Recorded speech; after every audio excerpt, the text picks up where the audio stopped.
और परमात्मा सत्संग के माध्यम से आपको याद दिलाते हैं। भाई काया तेरी है नहीं, ये माया कहाँ से हो,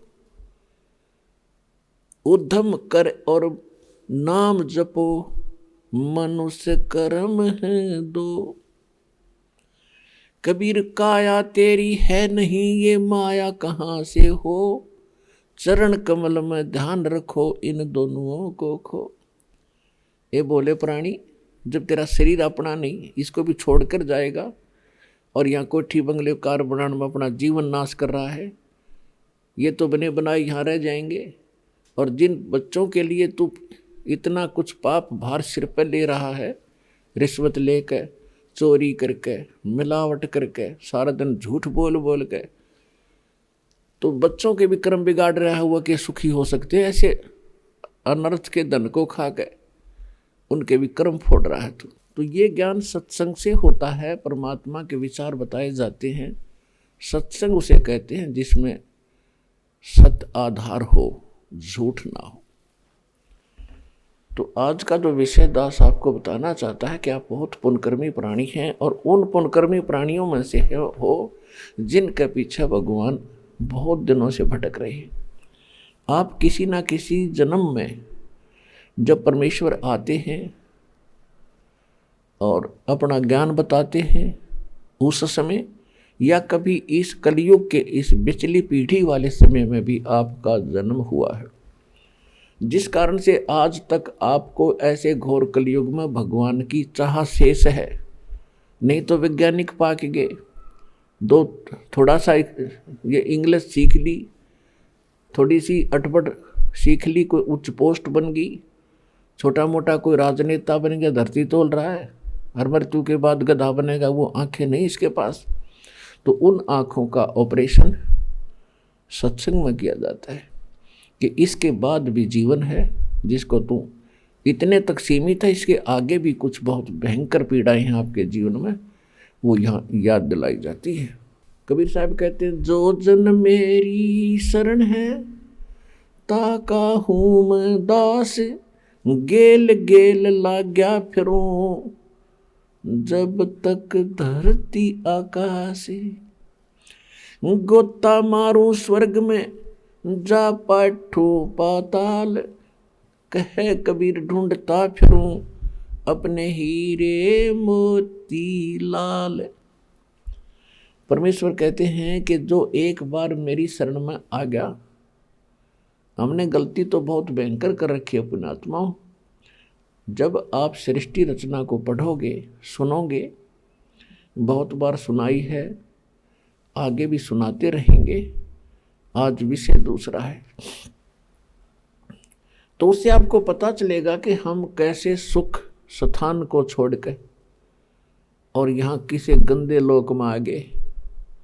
एक पल का विश्वास नहीं, अगला सांस आएगा कि नहीं आएगा, और हम सारा दिन फूले फिरते रहते हैं, पता नहीं क्या क्या जुल्म कर देते हैं।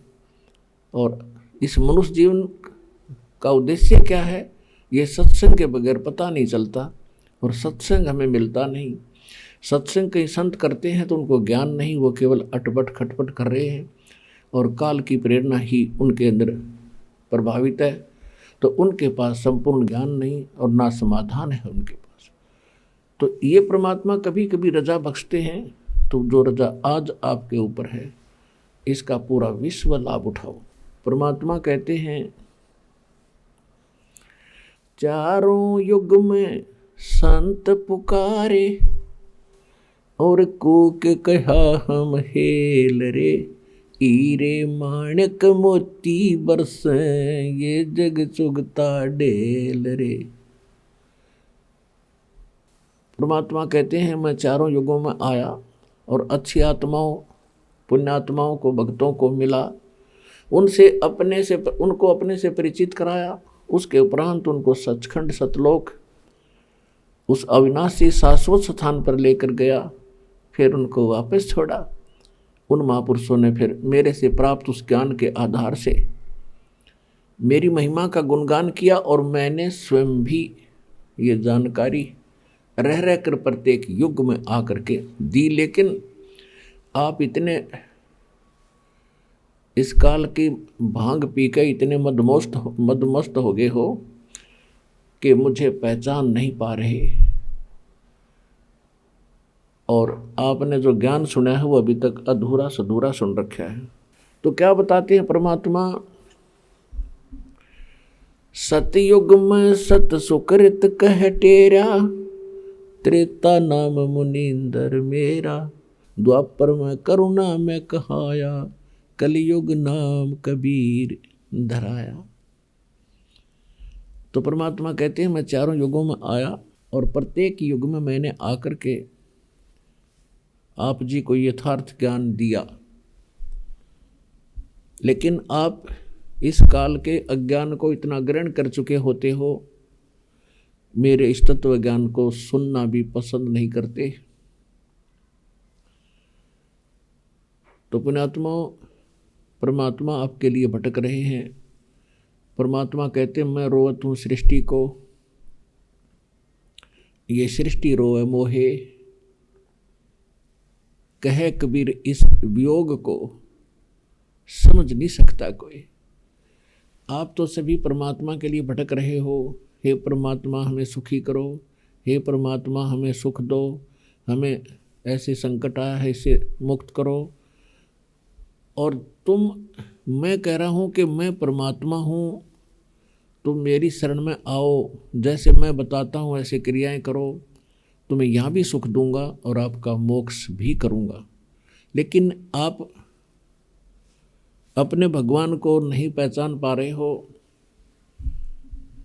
और किसी के सामने आप जिक्र करते हो प्रथम बार कि कबीर इज गॉड, कबीर परमात्मा है। वो पूछेगा कौन कबीर? काशी वाला धानक कबीर। तो वो एकदम रिजेक्ट करेगा कि नहीं ये आप गलत कह रहे हो, ये भगवान हो ही नहीं सकता।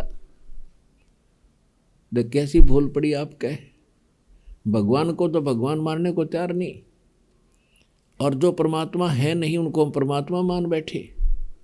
श्रीमद् भगवद गीता अध्याय नंबर 15 के श्लोक नंबर 16 और 17 में 3 पुरुष बताए। एक सरपुरुष जिसे ज्योति निरंजन भी कहते हैं, 21 ब्रह्मांड का स्वामी। एक अक्षर पुरुष जो 7 ब्रह्मांडों का मालिक है, और तीसरा उत्तम पुरुष है तू अन्य परमात्मा इति उदाहरते, ये लोग तरम आविश्य विभर्ति अवैश्वर है। कहते हैं वो श्रेष्ठ परमात्मा तो इन दोनों से न्यार और है, जो सर्व का पालन करता है, सबके ऊपर ओवरऑल कंट्रोलर है, और वो है परमात्मा। उत्तम पुरुष है तू अन्य परमात्मा इति उदाहरते है, यह संस्कृत मूल पाठ है। उत्तम पुरुष यानी श्रेष्ठ प्रभु तो कोई और है मालिक, जिसको परमात्मा कहा जाता है। तिथि सिद्धम, इस उस अक्षर परम अक्षर ब्रह्म के अतिरिक्त कोई परमात्मा भी नहीं है, श्रेष्ठ आत्मा नहीं है। वैसे तो हम एक दूसरे की तुलना में एक दूसरे को श्रेष्ठ कह ही देते हैं, परमात्मा तो एक ही है। परमात्मा का सीधा सा अर्थ होता है श्रेष्ठ आत्मा, जिसमें कोई भी न्यूनता ना हो किसी प्रकार की।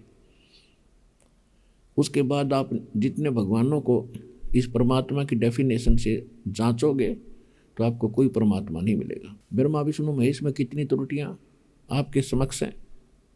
ब्रह्मा जी अपनी पुत्री को देखकर उसके ऊपर आसक्त हो गया था। विष्णु जी ने पता नहीं श्री कृष्ण रूप में कितनी औरतों को ग्रहण किया, और भी छोटी मोटी गलतियां, जैसे एक राक्षस था, उसकी पत्नी पतिव्रता थी, वो मर नहीं रहा था। विष्णु ने खुद राक्षस का रूप धारण करके उसकी पत्नी के पास जाकर दुष्कर्म किया, उसका पतिव्रता धर्म भंग किया, तब वो मरा, और फिर वह तुलसी नाम से जानी गई। तो इस तरह की बहुत सी ये परमात्मा की संज्ञा में नहीं आते, लेकिन हमसे श्रेष्ठ हैं, इसलिए हमारे लिए परमात्मा ये माने गए हैं, हमारे प्रभु हैं। इसलिए भगवान शंकर जब भगवान विष्णु के पास पहुंच गए और उनसे कहा कि आपने सागर मंथन के समय एक मोहनी रूप बनाया था स्त्री का, और उसको देख करके देवता ये राक्षस लोग जो है मोहित हो गए थे, मैं आपका वो रूप देखना चाहता हूँ। भगवान विष्णु ने बहुत मना किया कि ये तो कोई समय था ही, मैं कैसे औरत बनूं, लेकिन आग्रह ज़्यादा कर देने से उन्होंने उनको चकमा दे करके, सामने बाग था उनके महल के सामने, उसमें एक स्त्री लड़की रूप धारण किया और वहाँ घूमने लगे। शंकर भगवान इधर उधर से नज़र बचा के उसके पीछे भाग लिए, उसका हाथ पकड़ने की कोशिश की, तब तक विष्णु रूप में आ गए। तो कहने का भाव ये है कि परमात्मा की अगर परिभाषा पर हम आएंगे तो ओनली कबीर इज गॉड। वो कबीर है परमात्मा, श्रेष्ठ आत्मा। बाकी अन्य देखो, हम अगर ब्रह्मा विष्णु महेश की इन त्रुटियों को गिने तो हम तो उन तक गणे नीचे हैं हम तो, लेकिन हमसे श्रेष्ठ हैं, इसलिए ये भी परमात्मा हमारे लिए मानेगा, हमारे से परमात्मा है, लेकिन वास्तव में परमात्मा तो एक ही है।